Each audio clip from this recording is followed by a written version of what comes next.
dark. You did some time in the cat jail for less time. You didn't like the way your tan was in the morning. Excuse me, is this thing on? Whoa. Yeah. Excuse me. You're welcome. Guitar up. 1, Turn 2, that guitar 3. up.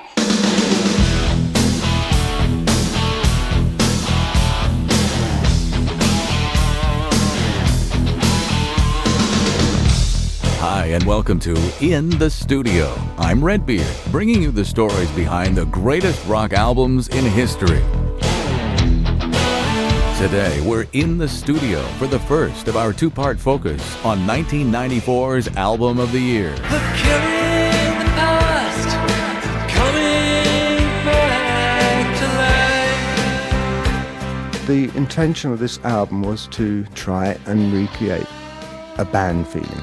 Both Dave and Nick, I speak for them, I think, and myself, really liked the feeling we had on Dark Side of the Moon and Wish You Were Here.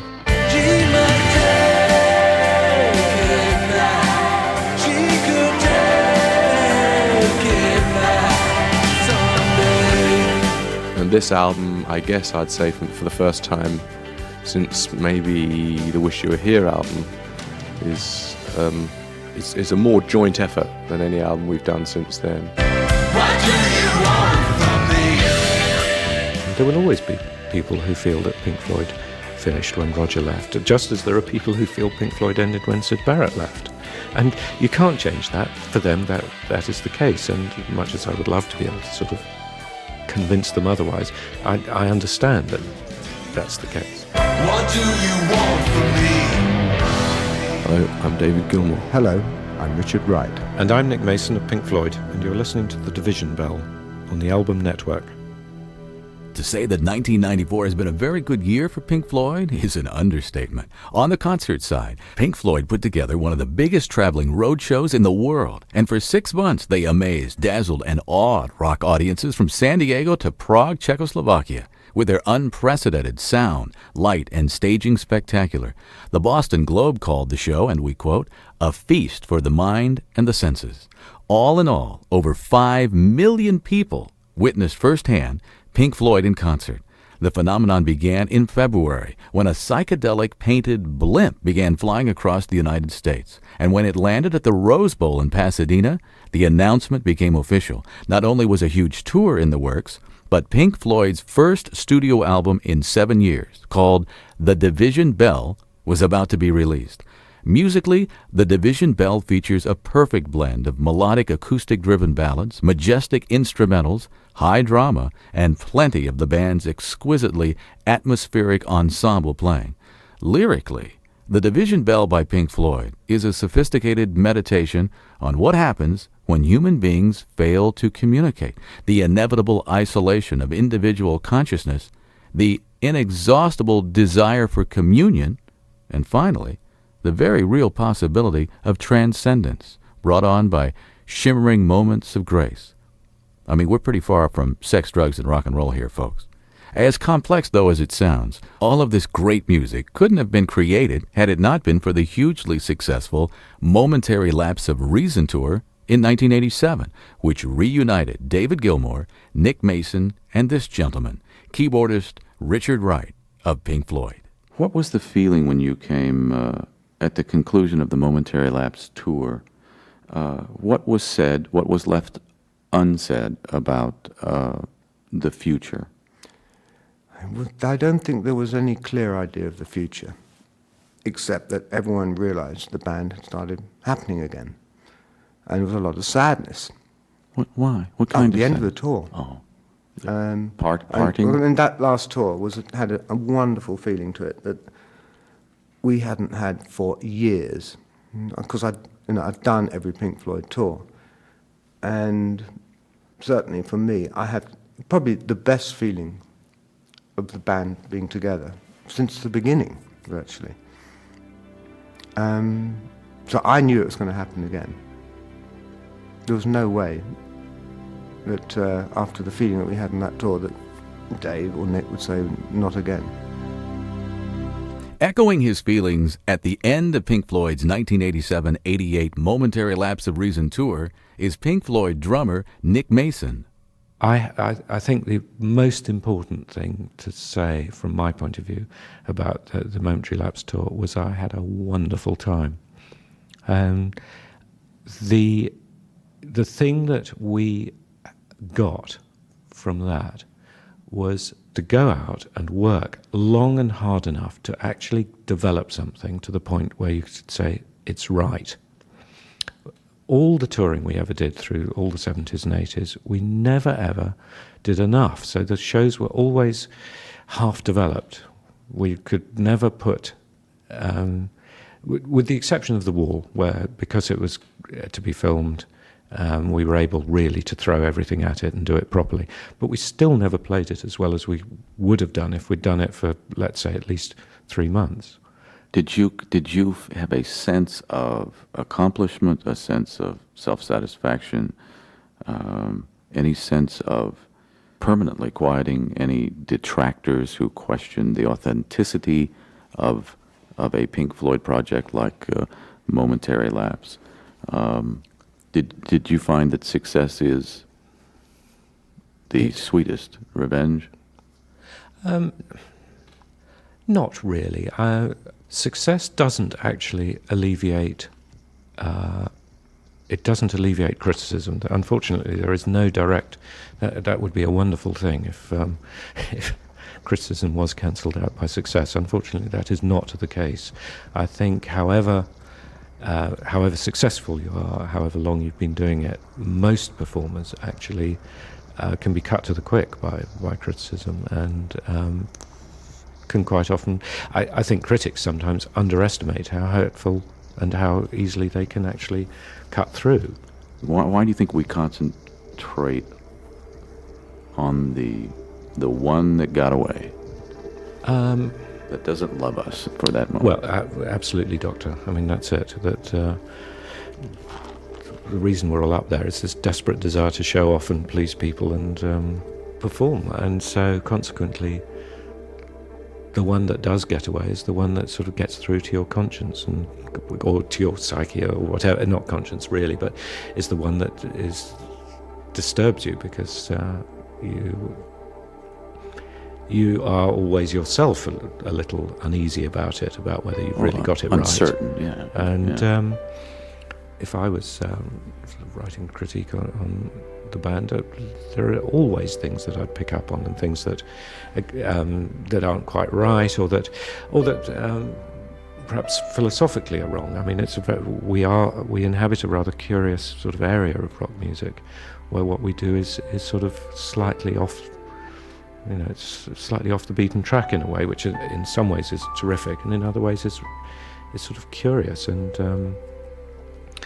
And I think for some people, there are always people who are going to find what we do a sort of, I suppose you could almost say, unnatural, and it will never work for them because it in some ways goes against the rules of rock and roll, about how real rock music should be, which maybe it should be in a bar somewhere, or it should be where you can see the sweat on everyone, or you have personalities, or whatever. But I thought it was about also breaking rules, and that's just it. See, these are self-imposed rules, and one of the things that we all love about Pink Floyd is that the first thing that goes is the rules. Yeah. The boundaries that restrict thought and imagination is the first thing that you throw out.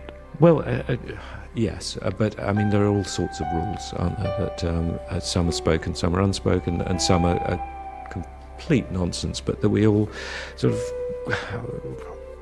allow to sort of roll along. That's a good word. We allow it. There will always be people who feel that Pink Floyd finished when Roger left, just as there are people who feel Pink Floyd ended when Syd Barrett left. And you can't change that. For them, that is the case. And much as I would love to be able to sort of convince them otherwise, I understand that that's the case. There's also a sort of concept that bands have to be... people would like to believe that they are made up of sort of groups of lovable mop-tops. It's the sort of the Beatles as they were in 1967. That's really our sort of ideal view of a band. And of course it's not true. This goes back to the elements that make up a band. Generally there's an enormous amount of conflict and tension in a band. it's considered, when it's reported, it's considered to be scandal almost. But it's something that is allowed to drift on as a sort of concept of how rock music should be, but of course it's complete nonsense. Following the momentary lapse of reason tour of 87 and 88, the affirmation that Pink Floyd was once again a band also had a positive effect on guitarist and vocalist David Gilmour. Right upon release of Momentary Lapse, Roger had taken his vendetta from the courts to the press, and he was lobbing verbal mortars at you publicly. You were, at that point, really kind of under a siege mentality, because the Momentary Lapse album and the tour had really, they weren't the documented success that we now know them to be. And the press was allowing itself to be manipulated into being the messenger boy. But 60 sold-out stadium shows later, and 4 million Momentary Lapse albums later or more. When I saw you 9 months later at the conclusion of that tour, you were confident, you were jovial, you were self-satisfied. Too self-satisfied, maybe. Well, maybe too self-satisfied. Why do you say that? Isn't success the best revenge? Yes, I mean, I don't know how interested I am in revenge. It's, it's a long, painful process which was trying to deprive me of my liberty to do what I wanted to do, and I don't really react terribly well to that. Lurching into the future, bearing the mantle of Pink Floyd without Roger in 1987 was a tough one. It's as anyone can imagine, it's a big, tough mantle to stick on my poor shoulders and trudge forward into the future with. I don't know if I've ever heard you verbalize it that way. Well, it is. It's tough, and you're right to say that I was confident at the end and happy. Anyone would be happy and confident at the end when our moving forward and doing what we did, making the album, doing that tour, was justified. One can consider the merits of everyone's case in these things, but I don't think there's many people that wouldn't have thought at that point that we had every right to continue doing what we were doing. I'm Nick Mason of Pink Floyd, and you're listening to The Division Bell on the Album Network. Thanks, Nick. I'm Redbeard, and this is 1994's Album of the Year, The Division Bell. Like its predecessor, Momentary Lapse of Reason, The Division Bell was also recorded on David Gilmour's houseboat on the River Thames in London. According to drummer Nick Mason, simply beginning was one of the hardest things about this album. It's very hard to get the thing started because there is an inevitability that it will be a long project. And that's a problem because it's difficult to start work. I'm sure we'd all agree we make records because we want to make records. It's not some contractual obligation. It's not something that, at the end of the day, that sort of has to be done. It's something that we want to do. But inevitably, you're sort of lining up for spending the entire year working on this record. And no matter how much you would like to be able to do it in 2 months or 3 months, it's going to take a long time. So it's really useful to have someone there to help push it along a bit. I think the curious thing is that you can all sit around and talk about being radical or changing things or sort of trying to do things in a different way. But of course, the length of time you've been at it means that the tunnel narrows in a way that inevitably what appears radical to you after 20 years is in fact very narrow band compared to how you might have behaved 20 years before. Hindsight is an exact science. I don't think that I see particular continuity to our working life, if you like. I think it's interesting that there are records that sort of come, that you could actually take groups of our recording history and say there's more continuity between, let's say Dark Side and The Wall than the albums between. And I think perhaps with the newest record, it goes back to perhaps Wish You Were Here or something like that. There are jumps, but I mean that's inevitable from having more or less the same group of people working together for a long time. Okay, let's talk about that. Is that an accident that the same group of people have worked together for this length of time? I mean, you've outlived marriages. You've watched kids grow up. You've watched walls being built and then being torn down almost in the lifetime of this band. Yep, the whole of European history has sort of passed us by while we've been in the recording studio. And new view of world order. The general, I would have said the general rule of thumb is that the reason why a band stay together is because the sum is greater than the parts. That as long as the band feel, and all the members of the band feel, that they can achieve more together than they can on their own, there is a purpose to the band remaining together. And the reason why people leave bands is because they no longer believe that to be the case. And that was certainly the case of someone like Roger. He wanted to go and do it on his own. That's the more interesting thing is perhaps how bands actually get together in the first place, which does seem to be entirely a matter of luck. We continue our conversation now with Pink Floyd's David Gilmour. How has the writing and recording for the Division Bell differed from the way the band created the last 5 studio albums?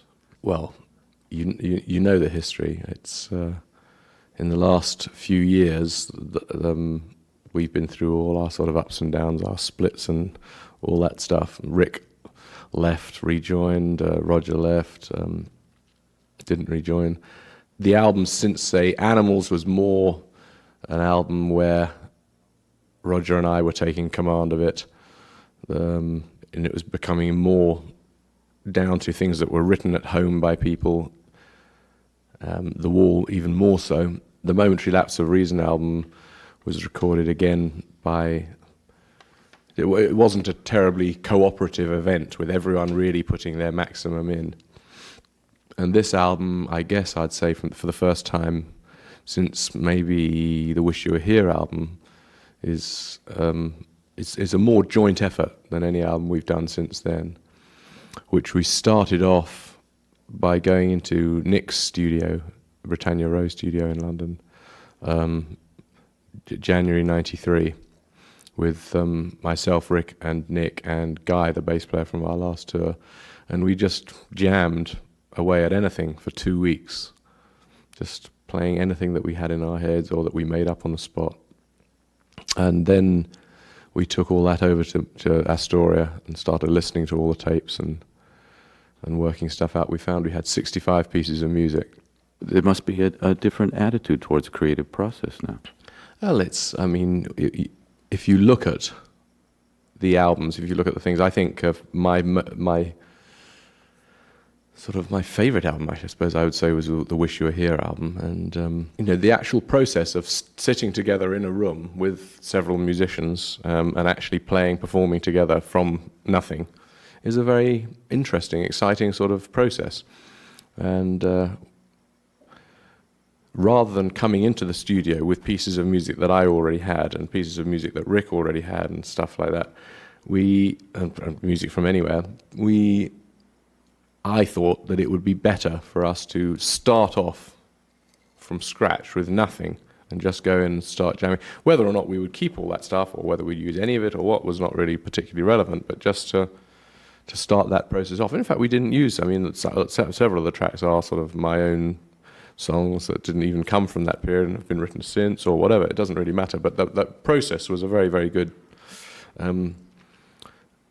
if you like, communal process where we all contributed together, and that was what started the album off. It gave us our kickstart. So the start of the album came from a more joint effort than any album that we've made since Wish You Were Here. Hello, I'm David Gilmour. Hello, I'm Richard Wright. And I'm Nick Mason of Pink Floyd, and you're listening to The Division Bell on the Album Network. And I'm Redbeard. Let's continue our look at the making of this fantastic album of the year for 1994, The Division Bell by Pink Floyd. Let's continue with David Gilmour. First of all, the title, The Division Bell. Was the title actually something that came late, or is it just something that you kept under your hat? Late isn't. It's one of the very, very last things that we did. I think it was the last thing that we did on the album, was getting the damn title. We took ages. It comes from a line in a song, High Hopes, contains a line about the division bell. What is the division bell? The division bell is a bell that rings in Westminster, in the Houses of Parliament, and it also rings in the apartments of many of the members of Parliament. And it is a bell that rings to summon all the members of Parliament to go to the House of Commons and to divide into yeas and nays to vote on the issues. Because often in debates in the Houses of Parliament, the members of Parliament are not necessarily all there. Some of them have already made up their minds about what they want to do or are just going to follow the party line. And so they may be sitting at home in an apartment. There's a sort of catchment area around the Houses of Parliament where, within a certain distance, where if you are a member of Parliament, they install this bell in your apartment. They get to the point where they finish debating, they ring this bell. Everyone that's in the area comes down, if you're all the Tories and all the Labour people, all come down to vote one way or the other.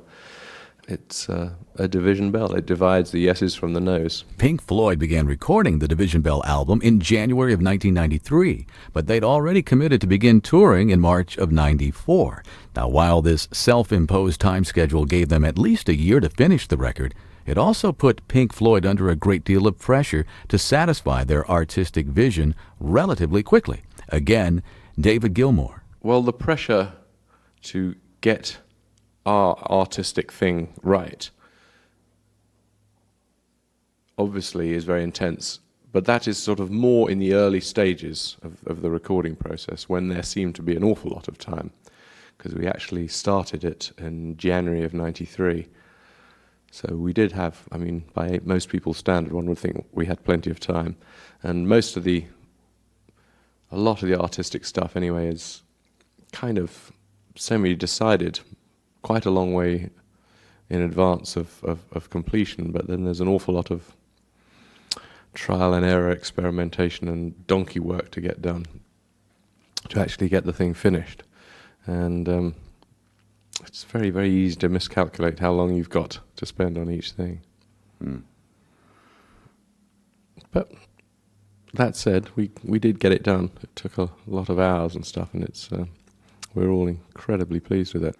I'm wondering, why are you showing so much of yourself on the Division Bell and letting us into a place that I don't think you've ever let us into before? I suppose really the first album that I was in charge of, and I was having, that I could have done that on, was the Momentary Lapse of Reason album. When I was sort of entering a really difficult personal phase, but didn't want to get into it, and didn't want that to get into the record particularly, I guess. I don't really know. Right now, I'm in a much better personal state than I was at that time. Very happy in my life, and not unhappy to sort of let it seep through into some of the music. You have to do what you feel is the right thing to do at any one given moment, and if you may not have the reasons for it firm up against the front of your mind, but these felt like the things that I wanted to put into the music, and some of them just come about accidentally. You start off with a little piece of music, and something comes to mind, and you think, yeah, and you start exploring it, and it takes its own volition, and the only decision you really have to make is whether you are brave enough to actually leave it there like that, not change it, not disguise it over much. There's the risk.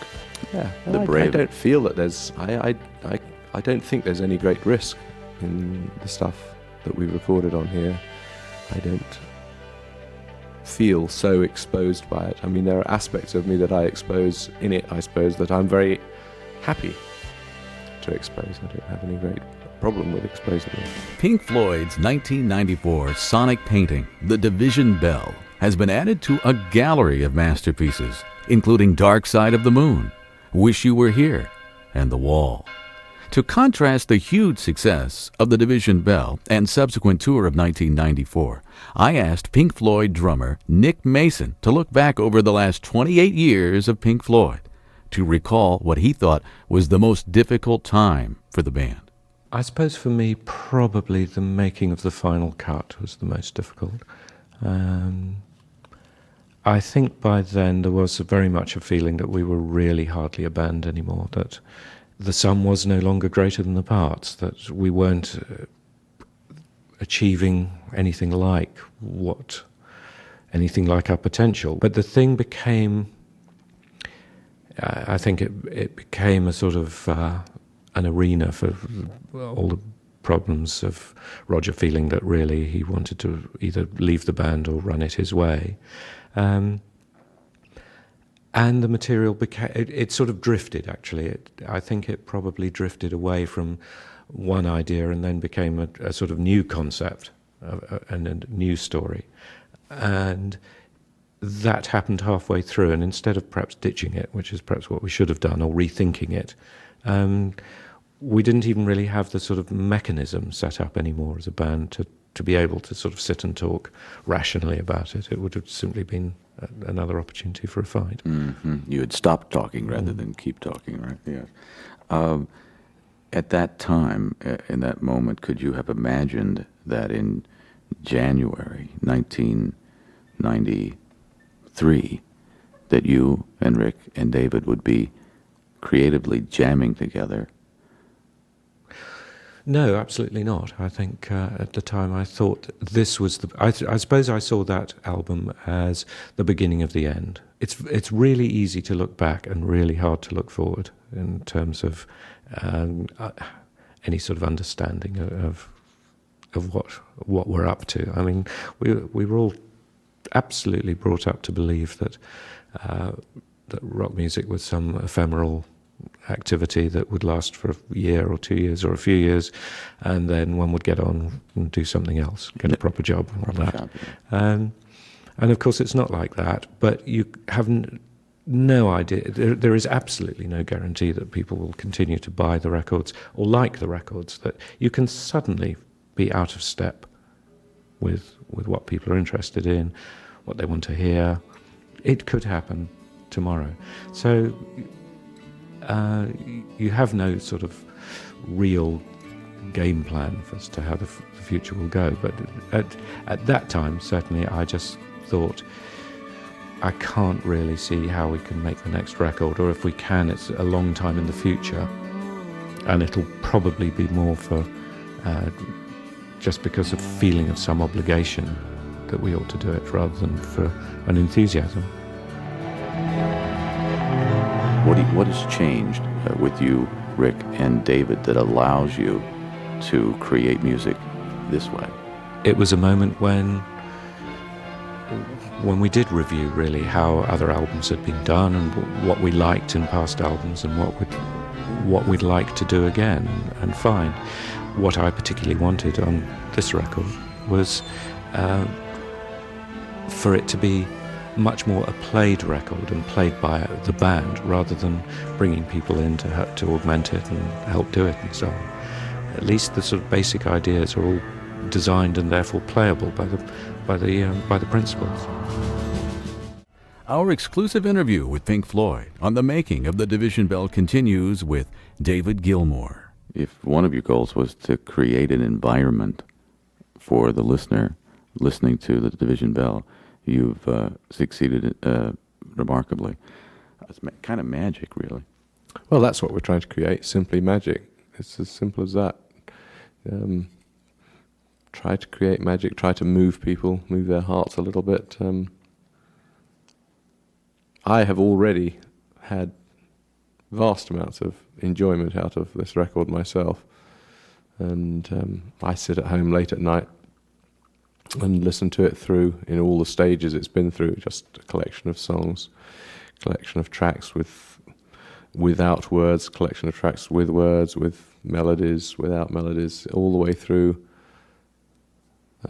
I get home from the studio and I listen through to the progress that we've made. And as soon as we had,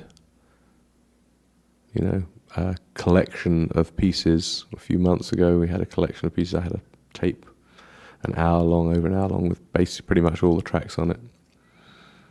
And I'd sit at home late at night after returning from the studio and listen to them, and I really have got off on it myself, enjoyed it so much. You then just keep honing away at it, working those things to try and make them even better, make them have more point, make them have more poignancy, if you like, more heart. And you can then only hope when you deliver it out that the pleasure that you've had will be shared by other people. I know nothing pleases everyone, but there will be people who will listen to this who will derive the same sort of pleasure that I have out of it, and that is something that makes me feel very good about this particular record. It should.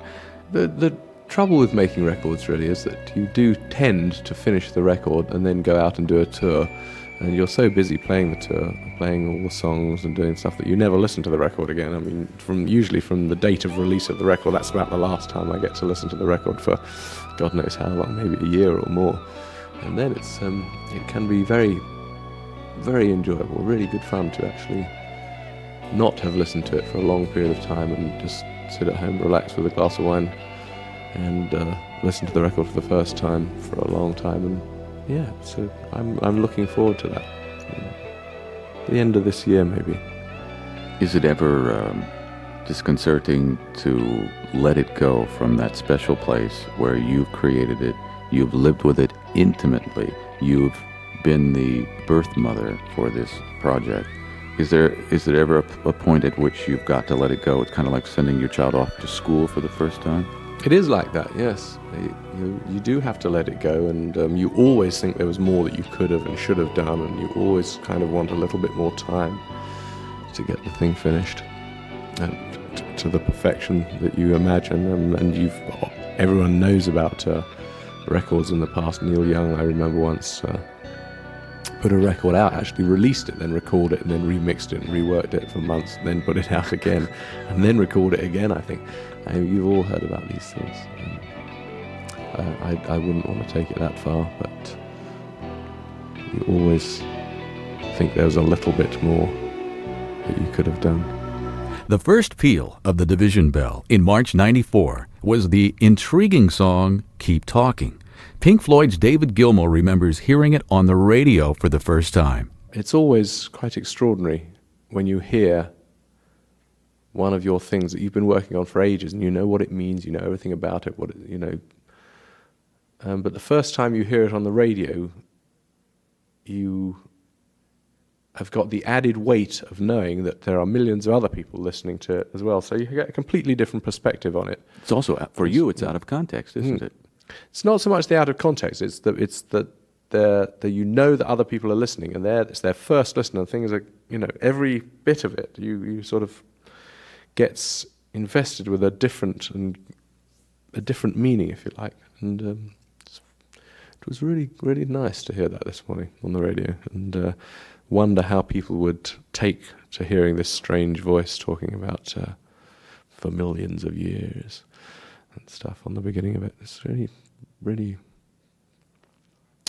There are some aspects to making records and making music that you just never yourself get some of the things that are in the stuff you have done until you hear it yourself on the radio with the knowledge that millions of other ears are listening at the same time.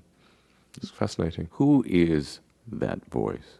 Well, it's not a real voice. It's the voice of Stephen Hawking, who is the professor who wrote this book called A Brief History of Time.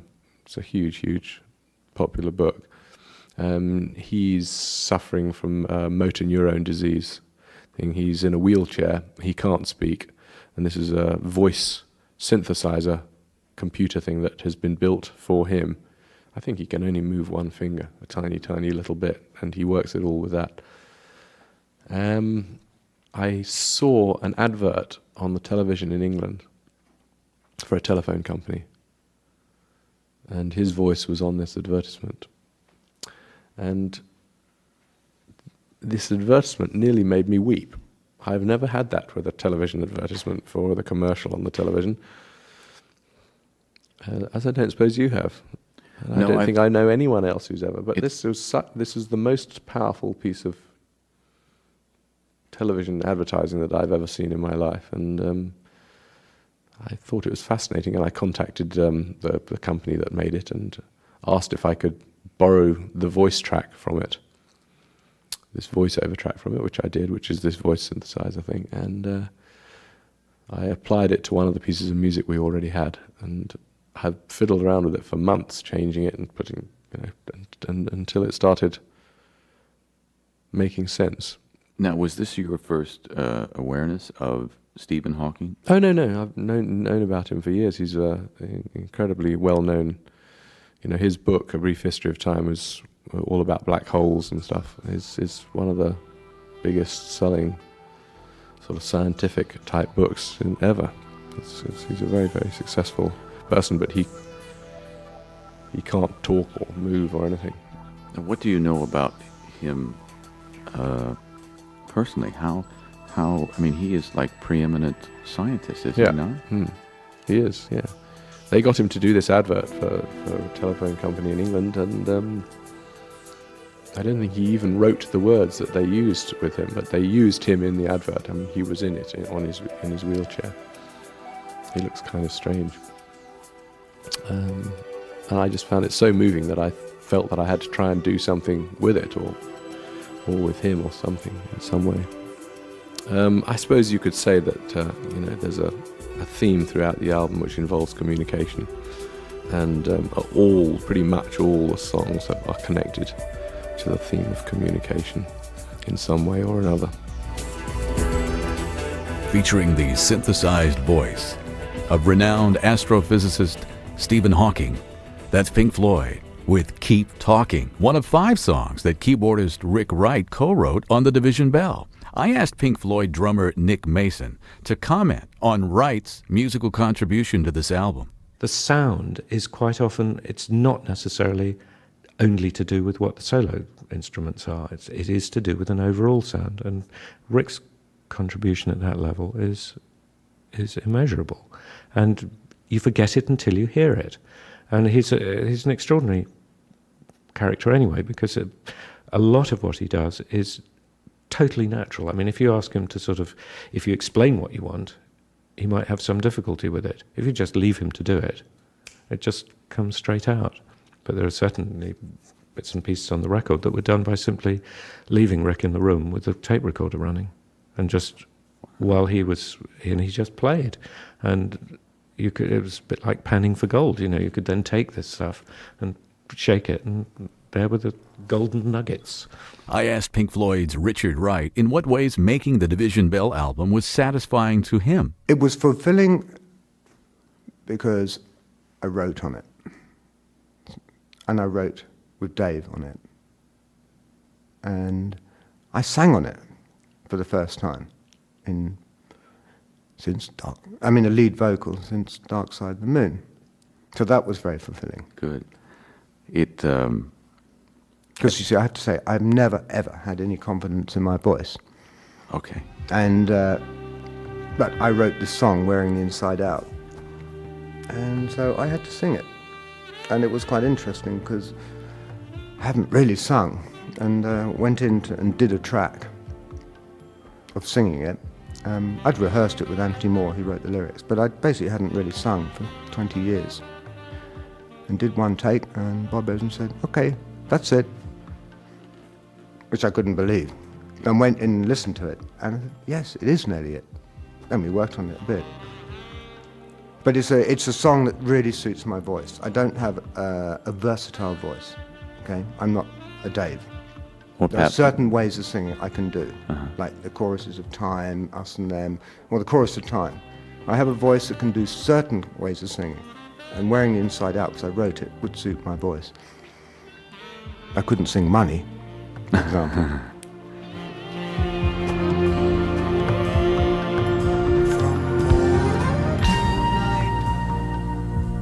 Featuring some very distinctive sounds that have been missing in action from Pink Floyd albums for about 20 years. First, the vocals of Rick Wright, and second, the saxophone playing of Dick Perry, both big contributors to the 1970s music of Pink Floyd. That's called Wearing the Inside Out. From the Division Bell, I'm Redbeard. When we come back, Nick Mason talks about the fabulous visual side of Pink Floyd's The Division Bell. Plus, we'll hear a live song from the opening night of the Division Bell tour, when our visit with Pink Floyd continues in the studio. One of the elements that has always proved to be an equal complement to the music of Pink Floyd is the creative artwork, the graphics, the videos that accompany each release. One of the individuals who has been most responsible for the album artwork over the years is Storm Thorgerson. Here's drummer Nick Mason of Pink Floyd. Well, I think one of the best things about working with Storm is that he knows us very well. And I think that probably gives us an awful lot of shorthand. He has a pretty good idea of what won't interest us and what will. So that immediately scraps 70% of the sort of waste that might occur if you were trying to deal with ideas that actually won't work or won't work for us. And he's become very good at, I think, presenting ideas, the initial ideas, in a very rough form. That's another thing that works well, so that you're not always working things up to a final version and then dismissing them. You can take a rough idea and then develop it and keep an eye on it and keep things sort of coming off it and flowing and so on. I think that's probably the sort of strongest thing we have going for us in terms of getting a number of things to come up together. It's also, I think, that Storm is very much an ideas man rather than specifically one type of artist, which means that you're not always looking for someone to promote perhaps particularly photography rather than painting, rather than some sort of computer graphic element. He's very open to any particular form of things, so that it's very easy to cast around and look at any number of visual ideas and examine them rather than concentrating on one particular flow. I mean, an example, and this is in no way a criticism, would be to remember someone like Yes and the Roger Dean. I mean, it was very nice in a way because it created a very specific image and so on, but it did tend to get locked into one particular style of graphics.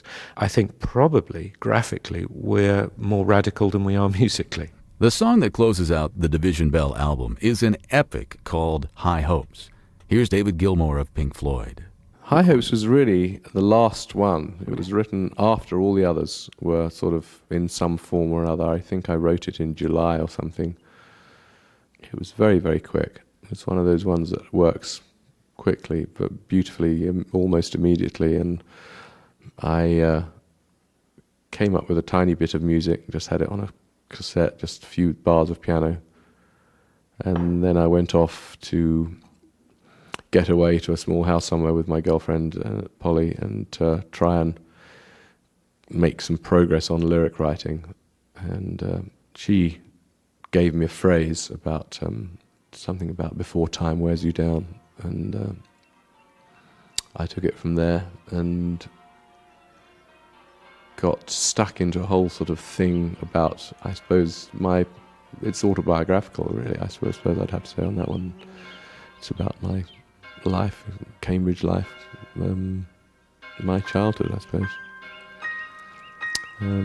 We came up with it very, very quickly. We wrote the words to it, most of the words to them in a day. And then I went back to the studio with no one else there the minute I got back and put a demo down of it. Did everything myself on it, and it was virtually complete in a day.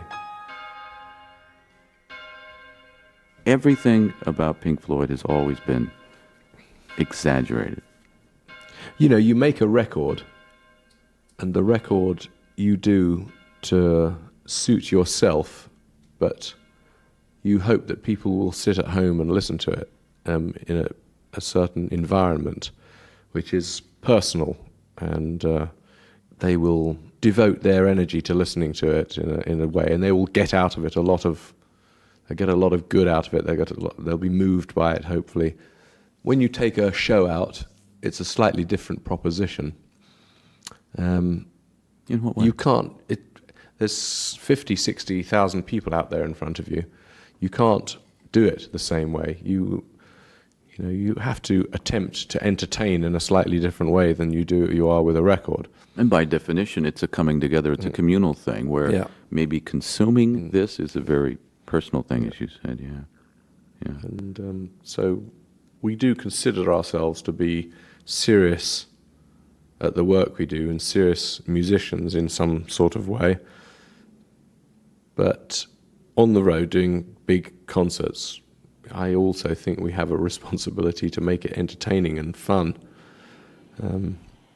for a large crowd of people.